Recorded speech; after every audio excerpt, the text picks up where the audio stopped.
What is up, friends and RC family? My name is Alec from High Noon Hobbies, and if you are new to this channel, I very much appreciate you checking it out. I hope that you will stick around, watch this video, see if it's worth your while, potentially even consider subscribing so then I can say to you, if you aren't new to this channel, welcome back to another relaxed Sunday upload. This time, no face cam intro, again to save us a little bit of time, and we are back at the beautiful Lil Moab, Utah, one of our staples on this channel, and we're taking a look at two different runs. This is something that I promised you guys just a little while ago, and we're finally back to it. If the video looks a little bit different this time, the video on Friday should have also looked a little bit different than my previous videos. On Friday, the upload that I made was using the Insta360 Go 2. And so that's a new action camera that I picked up for myself to make these videos with. I thought that it would be a little bit easier than having to get my phone on a gimbal every single time that I wanted to record. And then this video is actually being shot on T from Slut Crawlers. This is his DJI Osmo gimbal. So this is that gimbal that DJI sells with the built-in, or I guess the, yeah, DJI Osmo gimbal, built-in camera. Pretty cool, pretty nifty little setup. As you can see in the shadows there, just a tiny little camera, but super capable. So hopefully this looks good for you guys. Let me know what you think in the comments down below. Do you like the iPhone video of videos past, or would you prefer to see a video like what you saw on Friday's upload, or does this DJI look better? Maybe I made the wrong investment with the Insta360. But today we are taking a look at, if you haven't already guessed it or seen, this is the G-Shot being piloted or operated by Luke, or ScumbagRC, and this is one of the practice courses that we set up a few weeks ago out at Lil Moab, and I challenged him to a repeat challenge between this G-Shot, which, if you guys aren't familiar with a G-Shot build, it is essentially a Capra that has been stripped of its tube chassis, if you will, and it is on a G-Speed chassis now, with boat sides, and of course, we've got to have the Power Wagon body on it, the G-Speed bed, which is pretty nifty, and I think this is a pretty good looking setup. But what I really wanted to know was, could my Axial Capra, with an actual, the chassis still intact as it is from Axial, can it compete with one of these G-Shots? So first things first, my plan started by getting Luke on an off day. As you can tell, I think he should have probably cleared that bonus, but I selected my timing correctly and got him at the end of the day where he was already tired. And so that was step one of beating the G-Shot. So just know that if you own an Axial Capra and you want to beat a G-Shot, step number one is getting the driver tired, because you're going to need all the advantages that you can get with this low center of gravity chassis fighting against this guy. This was a pretty fun course, though. There were some very interesting lines that we set up on this one. This isn't one that we've used for an actual competition yet, but as you can see, it's quite a challenge. Gate 4 in particular, and then that bonus that we set up was particularly just for this run, and I'm got a cone out of place, so very quickly trying to solve that. But Gate 4, that one that you saw that was up against the side hill there, that was pretty tough. Gate 5, that last one, was also pretty tough, going through that nasty V-notch on another disgusting side hill. And then Gate 6 here is pretty much more disgusting than either of those two combined. This one is a absolutely rutted out V-notch that just provides no lateral grip on the passenger side and causes all sorts of problems. But Luke was able to get a clean reset there, and he takes it a little bit differently. This is the way you've got to take it. You've got to keep your passenger side as high up as you possibly can on the wall and not let it slip. There's some full-scale rubber there, which is helping us out. And then you just square up to this next notch. You got to drag your driver's side tire up, boom, like you did just right there, and you can see him experiencing A little bit of drag there from trying to pull that driver's side tire up that last ledge. We got a scale rock fall. That was my fault. But luckily, even with the scale rock fall, he was able to pull it out and get through that gate clean. Gate 7 is not a particular challenge. This one's just basically a setup for gate 8. It is pretty thin, though. That's something with both the G-Shot and the Capra we have to keep in mind on both these rigs, is these are some pretty narrow gates that we set up for ourselves here as part of the challenge. Luke's going to just peg it on this one. Very clean way to get through that. I think that was the correct line. I think pegging it is actually the way to do that.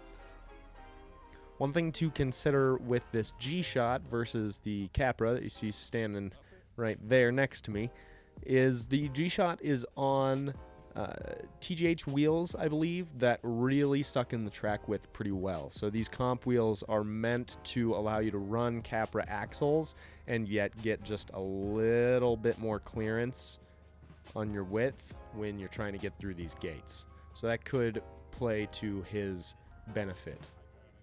He's going to take a reverse, try to square up to this again. Ends up bouncing into the same spot. Another reverse. We're going to take a full reverse this time. That's a good call. Get all the way back up, square up to it again. A full reset. And unfortunately, right there, he taps that top cone, just trying to get a little bit too close to it, although that was the correct line. Now we're just trying to progress through it. No beans. And unfortunately, a full turtle in the dirt makes it a little difficult to upright yourself. So we're going back up the canyon, trying to hit gate 10. We're at 6:15 currently. We didn't set a time limit for this or anything. We just wanted to compare the two and see how it went. But we're at a plus 41 at 6:30 coming through the final gate here. And not a bad run whatsoever. As I said, Luke's a little tired. This is towards the end of the day. I think he probably could have performed a little bit better than he did, but this bodes well for me. He gates it on the end here, which honestly, we didn't have chalk. I think these gates might have moved from when I hit it because it seems like they were way thinner this time, which is a little bit unfair considering they were pretty much already at the minimum width. And just a quick little scenic intermission here between the runs. And now let's take a look at the Capra run going through that same course, see how I can compare to ScumbagRC in his G-Shot. Giving T the thumbs up there that I'm ready to go. And we're going to start the timing here any second. And we didn't get to see the first little part of this course here on the last run because T's camera was pointed down. That's one of the downsides of these DJI Osmo gimbals. They have a very small screen to view what you're doing, and if you don't pay attention, sometimes they get a little bit of a mind of their own and they start pointing in different directions. So that's unfortunate, but here we can see not much missed on that last run, just a little bit of an approach to this one. I'm going to take a reverse here. I don't actually know if that was a full reverse. I've got a little bit of a cheater system set up on this Capra where I have my drag brake very, very, very low. And that allows me to essentially, when I let off the throttle, it does a reverse for me without actually engaging a reverse. A little bit of a cheater tip there for you. But it is, or I guess it does also introduce a little bit of a difficulty in the sense that you have to essentially stay on the throttle if you don't want to end up rolling backwards. So it's something to keep in mind. But I like this tune. I like the way that it turned out. I like having a little bit of leeway there so I don't have to take a reverse, but I can let stuff settle. And it's a little bit touchy, and I'm still working it out, but as of right now, I'm enjoying it. So pretty proud of gate 1 and 2 there. Luke is letting me use my 4-wheel steer to compete with his G-Shot, which, honestly, like I was saying before, I feel like I'm going to take every advantage I can get here because and I gate, of course, run right up on top of that gate. But just the weight of the Capra, it's so top heavy, and to give you a little bit of a breakdown of what I've done to make this competition even remotely close to possible between the Capra and the G-Shot, because normally the G-Shot just absolutely should destroy a stock Capra. So what we've got going on, we've got some SSD wheels, just adding a little bit of weight down low, nothing crazy, but they are fairly hefty, and spicy situation here. I've got some Proline crawlers on the SSD wheels, no wheel weights or anything like that, and then we're running some standard 2-stage foams in the back and some single-stage foams in the front of this Capra, helping keep the rear wheels as firm as possible. You see there, I forgot about this bonus gate, but this was the only way that I was going to be able to compete with Luke, given the fact that I gated out the last 2 gates, so we're gonna try to see if I can get myself through here. Now, I will say, there's just no way I would have gotten through this without some spotting from T. He is an incredibly good driver and a really good spotter. He is able to really see what the truck is doing, whether it be a 4-wheel steer, Axial Capra, or a super scaled out tiny tire rig.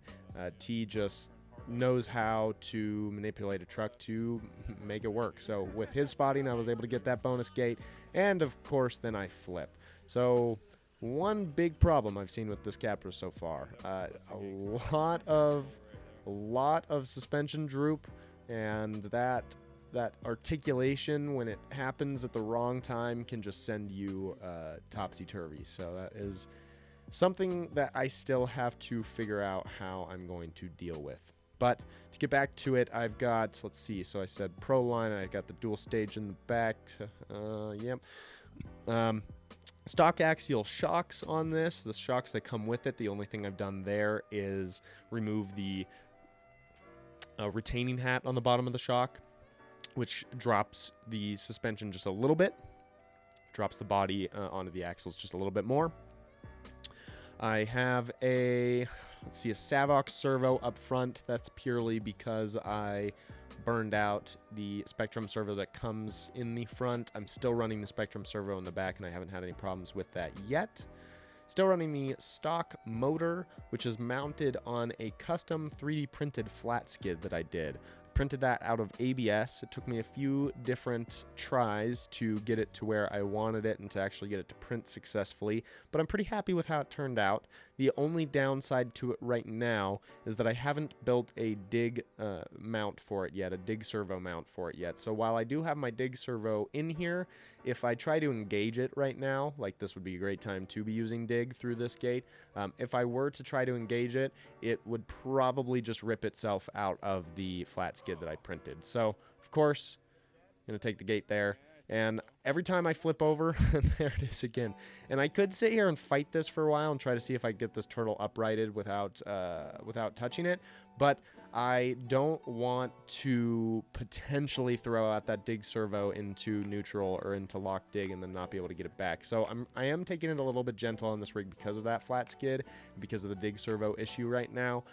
That's something that I should have worked out here in the next couple of days. I just need to print, I need to basically figure out and then print a part that will help stabilize this dig servo. If any of you guys have used the just regular axial flat skid, Axial Capra flat skid that you can find on Thingiverse, and you have a solution for mounting a powerful dig servo onto it that doesn't just flat mount it onto the flat skid, please let me know. I would love to hear your suggestions. Unfortunately, I didn't take that throttle out approach like Luke did on that one, and it cost me that gate. So we're up to 41. This is going to be a close battle between these two trucks. So yeah, that's about all I've got going right now on the Axial Capra. Besides that, the only kind of coup de grace, if you will, on this guy is that I'm running a FlySky receiver now, which allows me to use the FlySky GT5, which if you haven't watched Logan from West Desert Wheeler, he has plenty of videos showing how he's got his Axial Capra set up, and it's set up in such a way that he can use one of the potentiometers on the top of the GT5 for his turning. So that's something I wanted to copy. Thought that that would be a lot more precise of a way to use the rear steer than the way that I was using it on just a positional switch, like a 8-position switch on the rugged. So this is working a lot better for me. If you've got a Capra 4-wheel steer, and you're looking for the best solution there, that's what I think it is. So final standings, let's look at this. We both tied. A plus 51 from the G-Shot, a plus 51 from the Capra, 648.46 and 647.28 on the Capra. I'm pretty proud of that. Beat him out just by literally less than a second and tied him on the score. So obviously, like I said, this wasn't the best run possible from the G-Shot. I definitely think the G-Shot still could have beaten the Capra. I think that Luke is plenty capable of doing that, but we made it. We got it, and I'm pretty happy with my upgrades on this thing. So if you have any questions or comments about my upgrades on this Capra, let me know down in the comment section down below. Otherwise, I appreciate you guys very much watching until the very end, and we'll see you in the next one. Cheers.